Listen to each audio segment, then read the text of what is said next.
Okay, now I'm going to discuss about the motion. What do you understand by motion? Motion means movement. Motion means movement. It is a primary definition of motion. What? Motion means movement. Movement of body. There are two types of things related to our daily life in about which we can study. What? The living things and non-living things. Okay? The process which occurs in living things, most of the process occurs with its own. That means the movement of eyes or the movement of any parts of body, metabolic processes, these are also the parts of motion. Okay, then we can say that in our body there is a lot of motion. Some of the motion takes place due to our own strength, and some motion takes place on its own. Okay, कुछ ऐसे motions होते हैं हमारे शरीर में, movement होते हैं जो कि अपने आप होते हैं, और कुछ हमारे चाह के बगैर नहीं हो सकते हैं. ओके, और नॉन लिविंग थिंग्स होते हैं, उनका मूवमेंट होता है, उनके पास ओन मोशन नहीं होता है, उनके पास अपना मूवमेंट नहीं होता है, उनके लिए एक्सटर्नल फोर्स चाहिए. उनको मूव कराने के लिए एक प्लेस से दूसरे प्लेस तक हमको क्या चाहिए कि एक्सटर्नल फोर्स की ज़रूरत पड़ेगी. लेकिन तो ये सब प्राइमरी चीज़ है मोशन को समझने के लिए. तो मोशन बेसिकली क्या होता है? मूवमेंट होता है. ओके, तो ये तो प्राइमरी चीज़ हुई. लेकिन दरअसल in reality what is the main definition of motion? चलिए तो कोई भी स्टेशनरी ऑब्जेक्ट ले लेते हैं. ओके, कोई भी स्टेशनरी ऑब्जेक्ट ले लेते हैं और इसके रिस्पेक्ट में यदि कोई भी चीज़ अपने प्लेस को continuously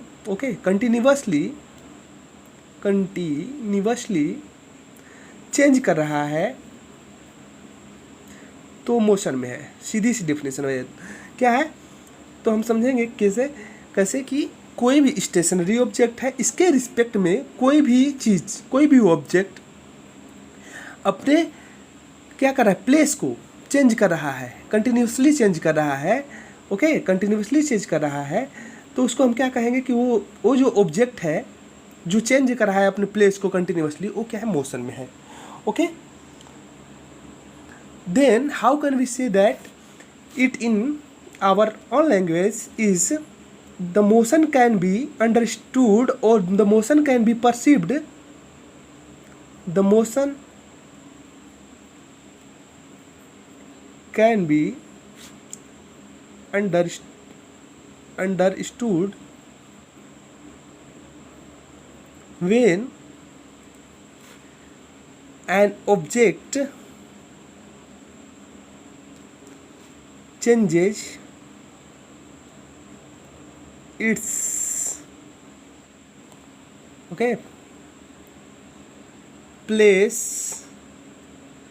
continuously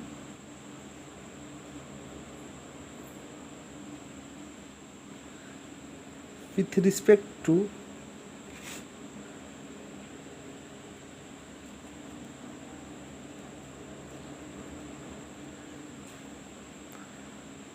any stationary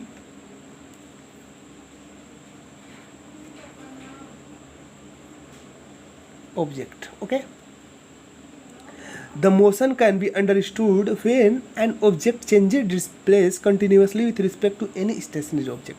This is the main definition of motion. Okay, तो मोशन को कैसे हम समझ सकते हैं? मोशन को कैसे हम समझ सकते हैं? जब ये कोई भी ऑब्जेक्ट कंटिन्यूसली अपने प्लेस को चेंज कर रहा हो, ओके, किसी स्टेशनरी ऑब्जेक्ट के रिस्पेक्ट में, तो उसको हम क्या कहेंगे भैया?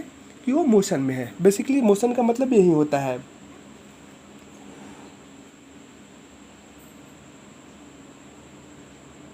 ओके, देन इसमें बहुत सारी चीज़ें और हम समझ सकते हैं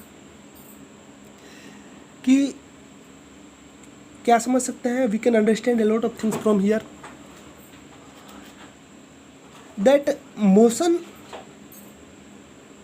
is the process. It is a process. Motion is a process of any object. We can say that motion is the process of any object of placing from one place to another place. Okay, moving, you can say moving from one place to another place, that is basically a motion. Okay, if motion not occur, that means if motion not occur, then that state will be said, that state will be said as that object is in rest. Okay, यदि motion नहीं होगा तो क्या होगा, motion नहीं होगा तो क्या होगा, यदि मोशन नहीं हो रहा है तो क्या हो रहा है कि वो ऑब्जेक्ट क्या है कि रेस्ट में है। हम हमेशा किसी भी ऑब्जेक्ट के बारे में ही बात करेंगे। बेसिकली क्या होता है, फिजिक्स क्या है बच्चों ना, कि फिजिक्स एक ऐसी थिंकिंग है, वी कैन से दैट, एक ऐसी फिनोमिनन है, वी कैन से दैट, इसमें बिना रिस्पेक्ट, बिना किसी के रिलेटिव में कुछ हो ही नहीं सकता है, आपको रिलेटिव लेना ही पड़ेगा। मोशन, हम तो कह दिए कि मोशन हो रहा है अभी, तो मोशन आखिर हो कैसे रहा है, तो किसी भी ऑब्जेक्ट के रिलेटिव में ही मोशन होगा, मोशन अपने आप नहीं होगा। मोशन किसी भी चीज़ अगर मूव कर रही है तो कैसे मूव कर रही है, कैसे समझेंगे, यदि हम रेस्ट में हैं, ओके, हम रेस्ट में हैं, हमारे आसपास कोई भी चीज़ मूव कर रही है तो हम बोल देंगे कि वो मोशन में है। लेकिन हम भी यदि मूव कर रहे हैं, मान लीजिए सपोज एक छोटा सा मैं आपको जो होता है कि एक्सपेरिमेंट एक छोटा सा बता रहा हूँ कि आपने ट्रेन में कभी ट्रेवल किया हुआ होगा, तो क्या होता है ट्रेन में कैसे दिखता है कि एक ट्रेन जा रही है और उसके पैरेलल दूसरी भी ट्रेन जा रही है। यदि दोनों ट्रेन एक ही स्पीड से जा रही है, ओके, एक ही स्पीड से जा रही है, तो मोशन में तो है दोनों ट्रेन, लेकिन आपके रिस्पेक्ट में वो मोशन में नहीं है। अगर एक ही स्पीड में आपके with respect to you the speed of another train is same, यदि आप जितना स्पीड में आप जा रहे हैं उतने ही स्पीड में वो भी जा रही है, तो आपके रिस्पेक्ट में वो ट्रेन मोशन में नहीं है, जबकि वो मोशन में है बच्चों। तो ये सब बिना रिस्पेक्ट को हम फिजिक्स नहीं समझ सकते। फिजिक्स एक रिलेटिव थिंग्स लेना ही पड़ता है उसको, जिसको फ्रेम बोलते हैं। एक फ्रेम के बिना हम फिजिक्स को नहीं समझ सकते हैं, एक फ्रेम लेना पड़ता है। ओके, ऊपर क्लास में जाइएगा तो बहुत कुछ सीखने को इसके विषय में मिलेगा। बस अभी इतना ही जाना है कि बिना रिलेशन का, बिना रिलेटिव चीज़ लिए हुए, बिना फ्रेम लिए हुए, फ्रेम मतलब कि जिससे हम तुलना कर सके, कंपैरिजन कर सके, आप फिजिक्स को नहीं पढ़ सकते हैं। कोई भी चीज़ मोशन में है तो कब मोशन में है, कोई चीज़ स्टेशनरी ऑब्जेक्ट है उसके रिलेटिव में, उसके respect to that object, that will be in motion. Okay, तो दीज आर द मोशन। और बहुत सारे चीज़ आपने डेली लाइफ में देखा होगा, ऑब्जर्व किया होगा। You have observed a lot of things in your daily life. Sometimes when we traveled in buses or trains, what we see, that means the trees or anything which we see is in movement, is in motion. Okay, हम क्या देखते हैं कि जब train में हम लोग बैठे होते हैं तो क्या हम लोग देखते हैं कि जितने भी पेड़ हैं और चाहे जितने भी ऑब्जेक्ट हैं वो क्या कर रहे हैं कि मूव कर रहे हैं, जबकि क्या कहेंगे कि वो सब क्या है, चीज़ रेस्ट में है। That all the things are in rest. But आप कहेंगे क्या कि मोशन हो रहा है, क्यों मोशन हो रहा है, रिस्पेक्ट, वही मैं जो बोला रिलेटिव। ट्रेन, क्योंकि आपकी ट्रेन मूव कर रही है, जब ट्रेन मूव कर रही है एक डायरेक्शन में तो जस्ट उसके अपोजिट डायरेक्शन में लगेगा आपको कि वो क्या कर रहे हैं कि पेड़ भी, ऑब्जेक्ट भी, वो सब जितने भी रेस्ट में है वो सब क्या है, ग्राउंड के रिस्पेक्ट में तो रेस्ट में है। ओके, ग्राउंड के रिस्पेक्ट में वो रेस्ट में है। रिस्पेक्ट में बोल रहा हूँ, अभी समझ में नहीं आएगा, अपर क्लासेस में समझ में आता है विथ रिस्पेक्ट। लेकिन एक बार आप लोग दिमाग लगाइए थोड़ा सा कि ग्राउंड के रिस्पेक्ट में जितने भी ट्रीज हैं, ऑब्जेक्ट हैं, वो सब तो क्या है, रेस्ट में है। लेकिन वहीं उस ट्रेन के रिस्पेक्ट में क्या है, जो कि मूवमेंट हो रहे ट्रेन के, ये लोग मोशन में है। ओके, तो ये सब हम चीज़ समझ सकते हैं, छोटी छोटी बातें हैं। ओके, तो ये दोनों रिलेटिव होते हैं। जैसे हम कहें कि द स्टेट ऑफ रेस्ट और motion are both relative to one another. Okay, तो मोशन के बारे में बेसिकली बहुत सारी चीज़ें मैं बता दिया, और सब चीज़ें आप लोग फिजिक्स पढ़िए तो क्या कीजिए कि आप लोग डेली लाइफ में एनालिसिस कीजिए, क्योंकि मैंने फिजिक्स का एक ही डेफिनेशन होता है। फिजिक्स को क्या कहते हैं कि physics branch of science, physics is a branch of science which deals about the physical phenomena in our environment, हमारे इन्वायरमेंट में जितने भी फिजिकल फिनोमेना होते हैं बच्चों, जितने भी फिजिकल फिनोमेना होते हैं वही फिजिक्स है और अलग नहीं है। तो हम जो भी चीज़ अपने आसपास देखते हैं वो सब फिजिक्स है। तो उससे हमको रिलेट कर करके किसी भी चीज़ को सीखना पड़ेगा। ओके, जैसे कि हम दौड़ रहे हैं तो हम मोशन में हैं। हम क्या कर रहे हैं कि अपने एक प्लेस, इनिशियल मेरा प्लेस था, एक इनिशियल पोजीशन था, फाइनल पोजीशन था, हमेशा चेंज करते जा रहे हैं, तो हम मोशन में हैं। ओके, मोशन, हमारे शरीर के जितने भी प्रोसेसेस हैं सब मोशन में हैं। तो इस सब चीज़ों को हमको बेसिकली सीखना पड़ेगा। सीखना क्या पड़ेगा? तो एनालिसिस करना पड़ेगा।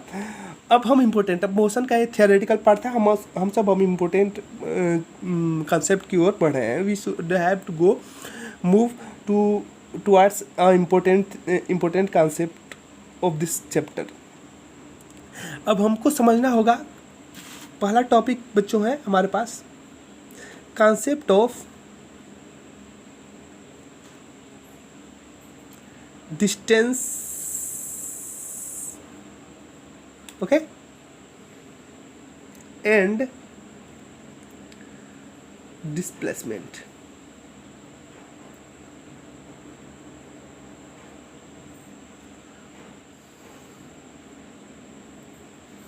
ओके, हमको समझना है बेसिकली क्या भैया, क्या बच्चों कि डिस्टेंस और डिस्प्लेसमेंट में क्या अंतर है, क्या है, इसके कंसेप्ट को सीखना है। और बहुत अंतर होता है बच्चों, इसको मैं बहुत अच्छा तरीका से बताऊंगा आप लोगों को। डिस्टेंस और डिस्प्लेसमेंट। डिस्टेंस बच्चों क्या होता है कि द चेंज ऑफ पोजीशन, एक पोजीशन से दूसरे पोजीशन पर हम गए, उसके बीच में जितने भी ट्रेवल किए हम, वो क्या हुआ, हमारा डिस्टेंस हो गया। और डिस्प्लेसमेंट भी वही होगा। यदि वो स्ट्रेट लाइन मोशन है, स्ट्रेट लाइन मोशन है, ओके, स्ट्रेट लाइन मोशन है, ये इनिशियल हमारा पोजीशन हो गया, ये फाइनल पोजीशन हो गया। तो ये स्ट्रेट लाइन मोशन यदि है तो इसमें क्या होगा कि डिस्टेंस डिस्प्लेसमेंट दोनों बराबर होगा। यहाँ से यहाँ ट्रेवल किए, ओके, तो यही डिस्टेंस हुआ और यही डिस्प्लेसमेंट भी हुआ। ओके, डिस्प्लेसमेंट वर्ड से ही हमको पता करना है। ओके, लेकिन यही मोशन यदि स्ट्रेट लाइन मोशन नहीं है, कुछ सर्कुलर मोशन में क्या होता है बच्चों, सर्कुलर मोशन में क्या होता है, इससे सीख सकते हैं बहुत अच्छी तरीक़ा से, इससे सीख सकते हैं हम इस कॉन्सेप्ट को। यहाँ से हमने चला और फिर यहीं पर आ गया। हम ऑब्जेक्ट हैं, हम क्या है, ऑब्जेक्ट है, हम अपने आप को ऑब्जेक्ट कहेंगे, ये हम है, हम क्या है, ऑब्जेक्ट है। तो हमने क्या किया कि यहाँ से चला, इसको ट्रेवल करते करते फिर इसी स्थान पर हम आ गए। तो हमारा डिस्टेंस क्या हुआ भैया, डिस्टेंस 2πr हुआ। ओके, 2πr क्या हुआ, डिस्टेंस हुआ। ये डिस्टेंस क्या हुआ, 2πr हुआ, क्योंकि सरकमफ्रेंस के बराबर हमने ट्रेवल किया। तो हमारा डिस्टेंस क्या हुआ बच्चों, डिस्टेंस क्या हुआ बच्चों, 2πr हुआ। लेकिन डिस्प्लेसमेंट क्या हुआ बच्चों, डिस्प्लेसमेंट यहीं से आया और यहीं से चला गया। तो डिस्प्लेसमेंट बच्चों क्या हुआ, 0 हुआ। हमारा डिस्प्लेसमेंट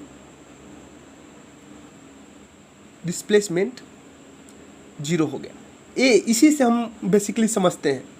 ओके, सर्कुलर मोशन से अच्छा तरीका से हमको इस मोशन से, इस डायग्राम से, सर्कल से हमको अच्छे तरीका से समझ में आ सकता है। तो हम क्या कह सकते हैं डिस्प्लेसमेंट का definition, displacement is a shortest distance between initial position and final position. जो भी इनिशियल पोजीशन है, मान लो कि हमने कहाँ से, यहाँ से चला और ऐसे ऐसे आकर के यहाँ रुक गया, ये हमारा इनिशियल पोजीशन था। क्या था, इनिशियल पोजीशन। मैंने आपको बताया था बच्चों पहले कि मोशन या फिर कोई भी फिजिक्स में चीज़ बिना रिलेटिव का हम लोग नहीं पढ़ सकते हैं। तो ये सब इनिशियल पोजीशन, फाइनल पोजीशन, ये सब क्या है, रिलेटिव ही है। इनके रिलेटिव में ही हम लोग बात कर रहे हैं। तो इनिशियल पोजीशन ये हमारा हो गया, यहाँ से ऑब्जेक्ट को हमने चलाया, इनिशियल पोजीशन। और ये हमारा बच्चों क्या हुआ, फाइनल पोजीशन हुआ। फाइनल पोजीशन हो गया बच्चों। देखो बच्चों, एक ये